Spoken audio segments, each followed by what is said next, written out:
Jim Bouchard, flyingnorthamerica.com. We're with the airport managers here at Wiscasset Municipal Airport. And you know, we forgot to mention, this is their 50th anniversary. We have Irv Deck here and Ken Boudin. And these are the guys that run the operation down here. This is beautiful. Thank you. What a great event. And I know you were one of the brains behind the whole thing, right? Yeah. Well, I wouldn't call the brains behind it. As I tell the story, it wasn't too many months ago. We were sitting around at a monthly meeting trying to decide what we were going to do for our anniversary. Yeah.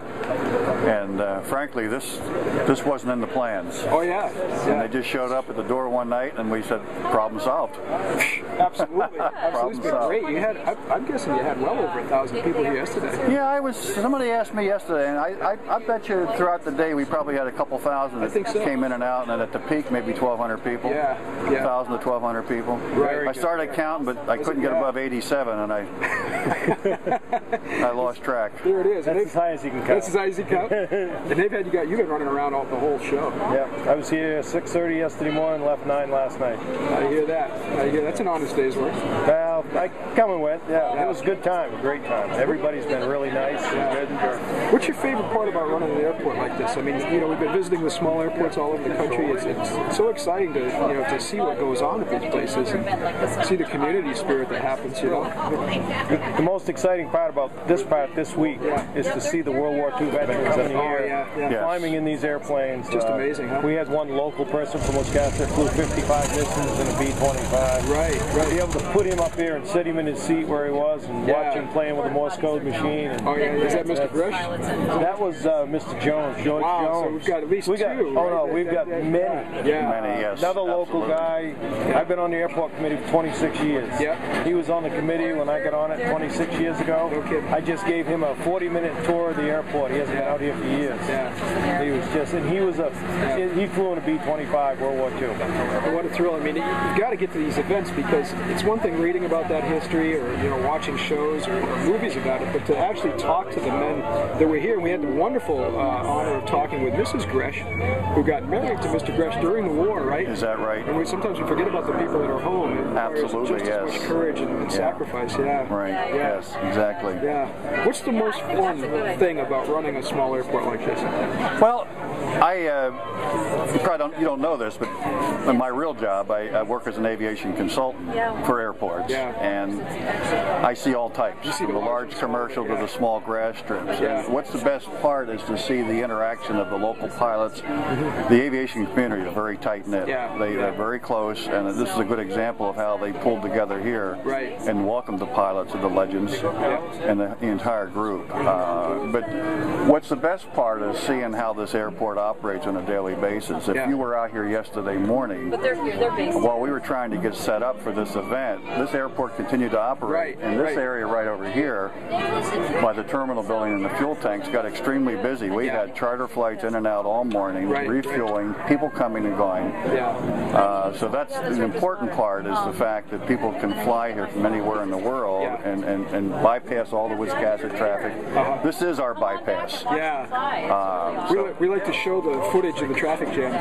Absolutely, yes. Which we're famous for in Maine. We don't have many traffic jams yet in the air around here, so we're lucky. But it's the fact that this airport sits so well into the community, and we get very few complaints.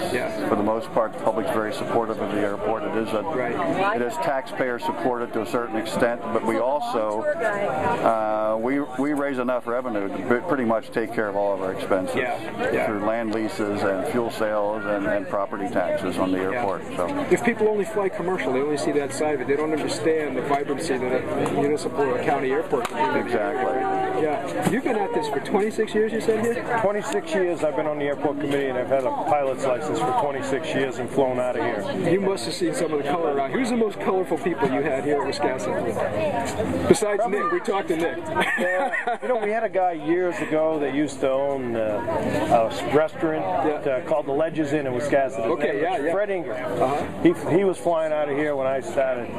And that was the old days, He would come in his Bonanza, it was red and white. He'd get out, mix a drink on the wing, and it was like, the guy's name was Fred Inger. He was a crazy old guy, but he was a lot of fun. And then there was Dr. Andrews out of Boudin.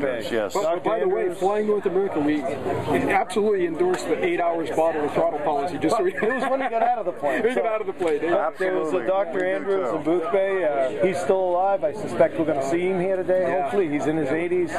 Right. The airplane still flies at this airport. Still here on the field, been restored. Nice. It's been upside down twice on this field over the years when Dr. Andrews was flying it. But it's a little Piper Cup. Yeah. We've had a. So he turned it over slow. Yeah. But we've just had so many nice people here. And when these guys called in one of the cups. In the 26 years I've been here, nothing like this has ever happened.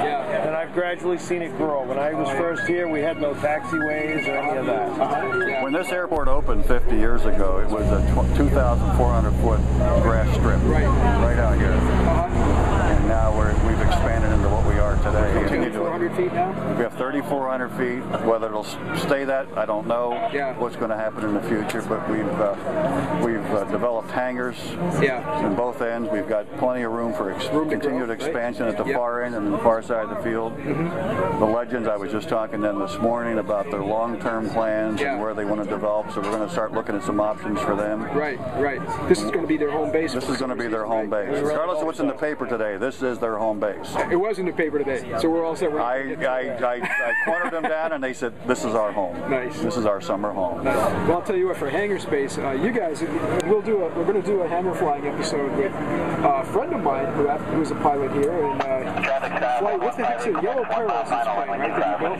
Nick Nobile, and I'm telling you what, you could live in this hangar. I'm ready to move in. You guys must have partied down Nick's hangar. That's right. Yep. We've all been in Nick's hangar. You get a chance, check out mine. I just put a new bathroom facility on the other end. It's the one almost across from Nick's. I'm there.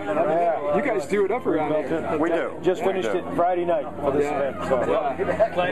Nice. Yes.